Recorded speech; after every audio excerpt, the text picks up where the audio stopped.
দানের 10টা উপকারিতার কথা আমি আপনাদেরকে বলতে চাই। এর আগে একবার বলছিলাম অনেকদিন আগে। দান যদি আপনি করেন আপনার পাপ মোচন হবে। আপনি যে পাপ করেছেন, গোপনে প্রকাশ্যে পাপ করেছেন, আল্লাহ নবী সাল্লাল্লাহু আলাইহি ওয়াসাল্লাম বলেছেন as-সাদাকা তুতফি কামা ইউতফিউন নার। আগুনে পানি যেমন নিভে যায়, ঠিক দান করলে আল্লাহ তার পাপকে নিভে দেয়, অর্থাৎ মাফ করে দেয়। দেখছেন? 2 নাম্বার, আল্লাহর ক্রোধ। আমরা গোপনে এমন কিছু পাপ করে থাকি যে মনে হয় আল্লাহ আমার প্রতি খুব মনটা খারাপ করে আছে, খুব রাগান্বিত হয়ে আছে, খুব ক্রোধান্বিত হয়ে আছে, এরকম মনে করি। আপনি যদি গোপনে দান করেন, আল্লাহ নবী সাল্লাল্লাহু আলাইহি ওয়াসাল্লাম বলেন সাদাকা শাররা তুতফি গাদাব রাব্বি। যদি কেউ গোপনে দান করে, এই গোপন দান আল্লাহর রাগ, আল্লাহর ক্রোধকে নিভিয়ে দেয়। এটা গোপন দানের একটা পাওয়ার, যদিও প্রকাশ্য দান করা জায়েজ আছে। 3 নাম্বার, এই দান হচ্ছে দলিল। সেই দিন আমি বলেছি as-সাদাকাতুল বুরহান, দান হচ্ছে দলিল। কিয়ামতের দিন অন্তত আল্লাহকে বলতে পারবেন, আল্লাহ এই যে অমুক মসজিদে অমুক মাদ্রাসায় আমি দান করছি, এই যে তার দলিল। এটা হচ্ছে দলিল। 5 নাম্বার, এটা সাদকায়ে জারিয়া। এই যে আপনি মসজিদে টাইলস দিবেন, আপনি হয়তো থাকবে না, কিন্তু এই টাইলস যতদিন থাকবে, এই সিমেন্ট, এই ইট যতদিন থাকবে, এই মসজিদ যতদিন থাকবে, একবার নাকি আপনার কবরে পৌঁছতে থাকবে।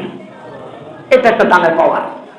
6 নম্বরে, আল্লাহ দান করলে জান্নাতের পথ সহজ করে দেয়। ইতিপূর্বে আপনারা আলোচনা শুনেছিলেন যে এক মহিলা কুকুরকে পানি দান করে, কুকুরকে পানি পান করে জান্নাতের ঘোষণা দিয়েছে। শুধু তার অনেক সৃষ্টির মধ্যে একটা নিকৃষ্ট একটা প্রাণী কুকুর, এই কুকুরকে পানি খাওয়া জান্নাতের সংবাদ পেয়েছেন। জান্নাতের পথ আল্লাহ সহজ করে দেয়। 7 নাম্বার, জাহান্নাম থেকে বাঁচার যত পথ পন্থা মাধ্যম রয়েছে তার মধ্যে দান অন্যতম একটা পথ।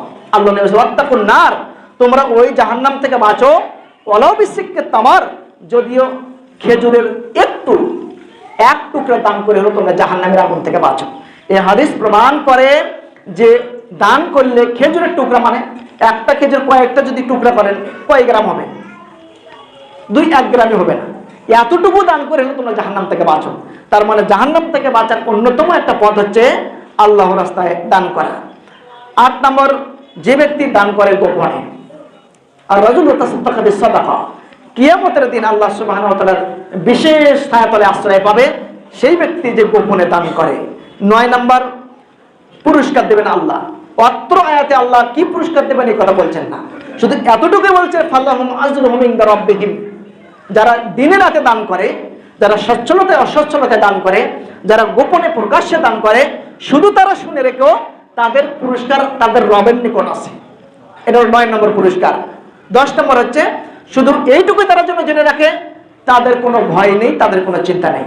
আজকে যদি মাননীয় প্রধানমন্ত্রী শেখ হাসিনা যদি আমাদেরকে বলে, ও সোনাতলা গ্রামের অমুক ব্যক্তি, তুমি বাংলাদেশে যেভাবেই চলো, যেভাবে থাকো, আমি তোমার পাশে আছি, তোমার কোনো ভয়ের কোনো কারণ নেই, চিন্তার কোনো কারণ নেই, আমরা মনে হয় আর মাটি পা পাবে না, বলে মই কি হলো, এরকম হয়ে যাবো। তো স্বয়ং আল্লাহ সুবহানাহু ওয়া তাআলা বলছেন, তোমরা দিনে রাতে গোপনে প্রকাশ্য দান করো, তাহলে তোমাদের কোনো ভয় নেই, তোমাদের কোনো চিন্তার কোনো কারণ নেই।